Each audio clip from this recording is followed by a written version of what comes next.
Lecture number 12 of functions. इसमें हमारा focus क्या है? Our prime focus is on questions, actually one particular question that is related with reciprocal functions, its domain and range. So let's get started. One thing that we have to remember, that is, when we talk about a composite function, for example, f of gx. Let me talk about this first. F of gx means first g, then f. We all agree on this standard.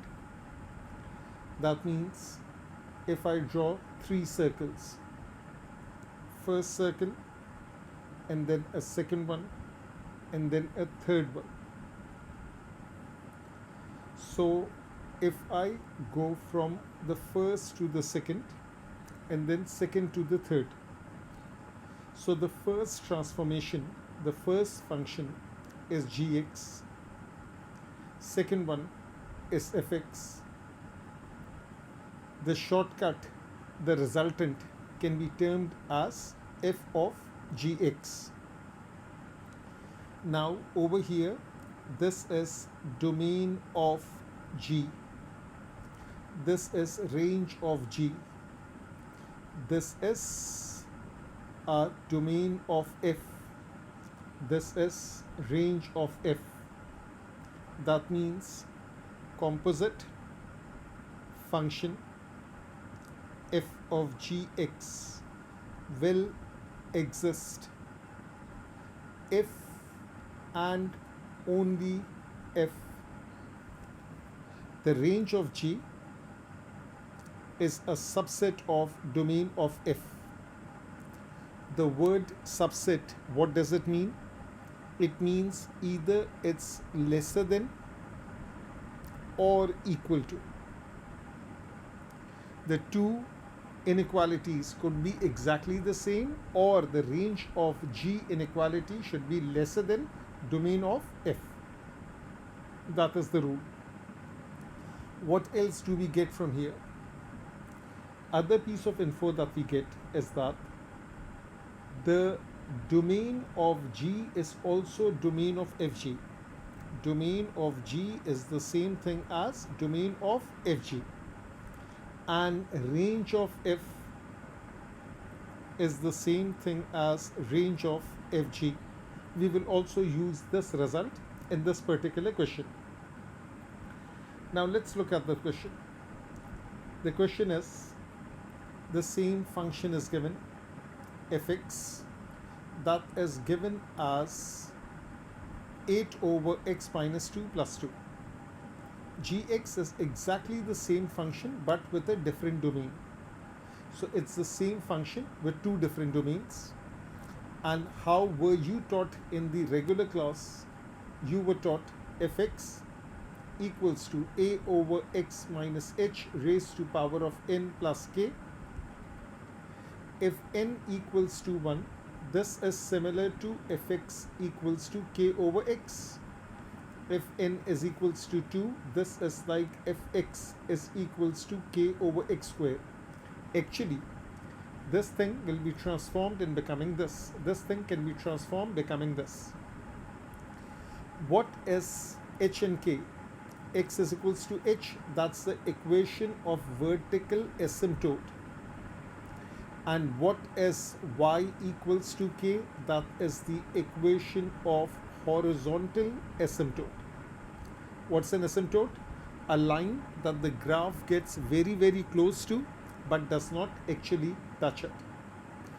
Now, they have asked different questions. State the range of the function f, state the range of function g, state the range of function fg, explain why the function gf cannot be formed. So I would categorize this question as the most conceptual graph question. Actually, one of the most conceptual functions question. And this was the first time that they actually asked about a reciprocal function. So they took the knowledge of O-level maths, They took the concept of transformation, and this was way before May June 2020. That means transformation was not part of the syllabus. So there were two different ways of doing this calculation, of solving this problem. I'll first simply focus on part A and part B. So method 1 is the method in which I'll be using a sketch. So let me get my axes ready. This is my x-axis. This is my y-axis. Let me copy paste this thing on the other side. And here it is. One graph for fx, one graph for gx. Actually, both the graphs are exactly the same. If I compare this with a over x minus h plus k, what is the value of a? That is 8. What is the value of h? That is 2. What is the value of k? That is 2. Therefore, x equals to 2 is the vertical asymptote, and y equals to k is the horizontal asymptote. The value of k is 2. So x is 2, y is 2. So let me grab a green marker. So this is x is equals to 2. Similarly, this is x equals to 2. And the red one, this is y equals to 2. This is y equals to 2. So therefore, I'm labeling it side by side. This is y equals to 2. This one is x equals to 2. This is y equals to 2. This one is x equals to 2. This is the y-axis, x-axis, y-axis, x-axis. And the graph would be, since A is positive, let me also focus on this one. A tells you the steepness. If A is positive, the graph is in the first and the third quadrant. If A were to be negative, the graph would be in the fourth and the second quadrant. So we are focusing on this. Therefore, now I'm drawing the graph, and I'll draw it a bit thicker. So this is the graph like this, and this is the graph like this. The green and the orange line, that is the asymptote. The green and the orange line, that is the asymptote, like this and like this. Okay. Now let me just correct this thing a bit, like this. Gets close like this. It gets close like this. Now when I focus on this domain, this is fx, this is gx. If I focus on the domain fx, domain x is greater than 2. When we say x is greater than 2, that is the same thing as saying x lies between 2 and infinity. Agreed? Second one, x lies between 2 and 4. Domain x lies between 2 and 4. I have to write the range for the first one. I have to write the range for the second one. So this is part A and part B. Now for the function fx, x is greater than 2. Which area are they focusing on? They are focusing on to the right of this line. Therefore, this is the graph that I'm looking for. What is the least value of y? 2. What is the greatest value of y? It's going till infinity. So therefore, my answer is fx lies between infinity and 2. And what else, in which way can I write it? I can write fx is greater than 2. So there are two ways of writing the same scenario. Let me double check this answer once I'm done with gx. Now in gx, it's between 2 and 4. So a little bit of calculation is needed. This is 2. It's going till infinity, and somewhere here, for example, is 4. So if I plug in this 4, in this equation, what is the y value do I get? So let me plug in 4 over here. So 8 over 4 minus 2 plus 2. That is 8 over 2 plus 2. That is 4 plus 2. That comes out to be 6. This y value is 6. So it's starting from 6. It's going towards infinity. So therefore gx is greater than 6, or gx lies between infinity and 6. Now let me double check the answer. The first important answer is fx is greater than 2, and the second important answer is gx greater than 6. So fx is greater than 2, perfectly right, and gx is greater than 6, that is also perfectly right. So first two parts are done comfortably using the first method. So now let me go to the second method. What if someone is not interested in drawing a sketch and someone wants to resort to calculation? So let me give you an idea what kind of calculation is needed. First of all, remember 0 divided by any number is 0. That is the first basic thing that we should know. Second thing, any number divided by 0 is undefined, or if I do the cross multiplication, any number divided by undefined is 0. Now this is something very, very important, which is also used in improper integral. Okay? So remember, in improper integral, the same scenario is used. So now, if I want to do these two parts using this thing, let me do the working by calculation. Fx equals to 8 over x minus 2 plus 2, and gx is the same, 8 over x minus 2 plus 2. Domain, place for calculation, and then range. Domain, some space for calculation, and then range. X is greater than 2. In other words, x lies between 2 and infinity, and x lies between 2 and 4. Now if I calculate f of 2, that is 8 over 2 minus 2 plus 2. Similarly, g of 2 is exactly the same thing, 8 over 2 minus 2 plus 2. What is 2 minus 2? That is 0. What is 8 divided by 0? 8 divided by 0. Any number divided by 0 is undefined. So therefore this whole thing becomes undefined. Therefore this whole thing becomes undefined. Undefined plus 2, undefined plus 2, it's like a drop in the ocean. I think there is also a song by this name, A Drop in the Ocean. So infinity plus 2, infinity plus a number is still infinity.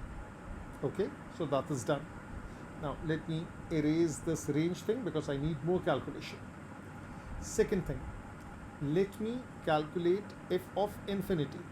F of infinity, that is 8 over infinity minus 2 plus 2. Infinity minus 2 is still infinity because you take a drop out of the ocean and it will still be a full ocean, still infinity. And what else is there? Any number divided by infinity, any number divided by infinity is 0. So therefore this becomes 0 plus 2, which comes out to be 2. Similarly, for over here, g of 4, we did this calculation in the previous part and we got 6. Let me rewrite it again. 8 over 4 minus 2 plus 2.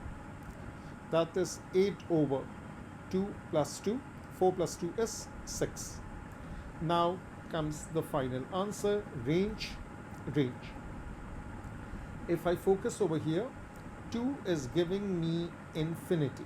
So where have I written infinity? I think I should have written over here. Therefore this comes out to be infinity. Therefore this comes out to be infinity.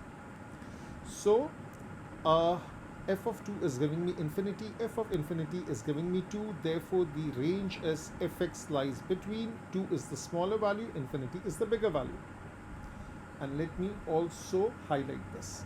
So it's giving me infinity, it's giving me 2, it's giving me 2, it's giving me infinity. Similarly, g of 2 is giving me infinity, g of 4 is giving me 6, therefore range of gx lies between infinity and 6. So that's how the first two parts are also done, but this time according to calculation. So the graph concept is there, and when this question came long time ago, so at that time the transformation of graph was not there. So that is why people must have done, those who did it correct, using this common sense method. Now coming back to this, coming back to the original question, now we are focusing on part C and part D. Now I have posed two questions. Will f of g exist? So that is the first question that I'm posing. Will f of g exist? I'll be focusing on this one. And secondly, will g of f exist? Will f of g exist? In this scenario, yes, it's existing, but let me make an exam type question out of this. Will f of g exist? Will g of x exist? And let me reduce this thing a bit. So this, something like this. Now, first of all, let me go to the very original page, which is this. F of g, first g, then f, composite, will exist if and only if range of f is a subset of domain of range of g is a subset of domain of f. So this is for f of g. So let me write it. F of g will exist. Let me show it like this.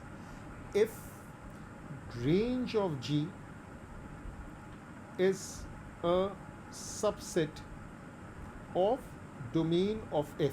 So I'll remember it like this. Let me write this thing also over here. G of f, it will exist if range of f is a subset of domain of g. These are very conceptual questions and they're only worth few marks, so keep these questions for last when you're doing an exam. Now, what is range of g? The range of g, let me get the right marker. The range of g is this thing. So that is this thing. Range of g, let me write it with the black marker. Range of g is gx lies between 6 and infinity. What is domain of f? Again highlight it. This is domain of f, that is x is greater than 2. X is greater than 2. So this is domain of g, this is f, this is f, and this is range of g, and this is domain of g. Is this thing subset of this? I think so, yes. So let me draw a number line. When I draw a number line, this is somewhere here is 0, somewhere here is 2, somewhere here is 4, somewhere here is 6, somewhere here is infinity. Range of g, let me show it with a red line. Range of g is 6 till infinity. This is range of g. And purple is for domain of f. Domain of f is this thing. Is the blue line a subset of the purple line? The answer is yes. That is why f of g will exist. And it's already existing. That is why they are asking for the range, which I will do on the next page. Got the idea? I have posed these two questions. Will fg exist? Will gf exist? Maybe the examiner could have asked this and then asked part C. So yes, it will exist because this condition is fulfilled. Similarly, will gf exist? So now in order for GF to exist, range of F, this is range of F, there it is. This is range of F and this is domain of G. So range of F, domain of G, first of all write range of F, that is Fx lies between infinity and 2, and domain of G is 2 to 4.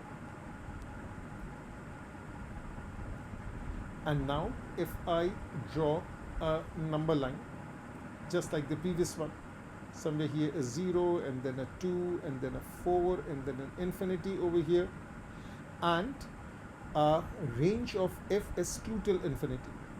So red, range of F is 2 till infinity, and in blue I'm drawing it, domain of G is 2 to 4.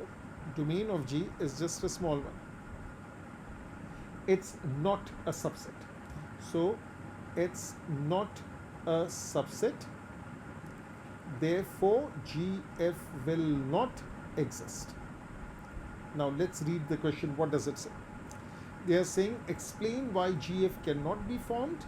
GF cannot be formed because a range of F is not a subset of domain of G, and that's the number line. That is what you need to show. So now let's move to the very last part. State the range of FG. Again I have to go to the very first part, the beginning. When I look at this diagram, so let me copy this thing from here, just this much, and bring it to the ending. So let me write it and paste it over here. This is the thing that is happening for the FG. FG will exist, we already know that, and now my prime focus is on this one. Domain of G is domain of FG, range of F is range of FG. So now can I simply write down the range of F is my answer? The answer is no, you cannot. Why? Because you have to take care of this thing first. So take care of this thing first. We are saying FG will exist if range of G is a subset of domain of F. What is range of G? That I'll write. What is domain of F? That I'll write. Range of G is Gx lies between 6 and infinity. Gx lies between 6 and infinity. What is domain of F? Domain of F is between 2 and infinity. So domain of F lies between 2 and infinity, and we already saw this over here.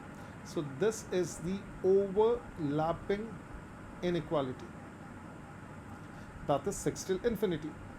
So now this is what you're gonna do. Now plug in this overlapping inequality where? That is the question. To find this thing, range of FG is the same thing as range of F. So plug in function fx. Fx is 8 over x minus 2 plus 2. Now when I plug in 6 till infinity, so f of 6, that is 8 over 6 minus 2 plus 2, that is 8 over 4 plus 2, which is 2 plus 2, which comes out to be 4, and f of infinity, that is 8 over infinity minus 2 plus 2.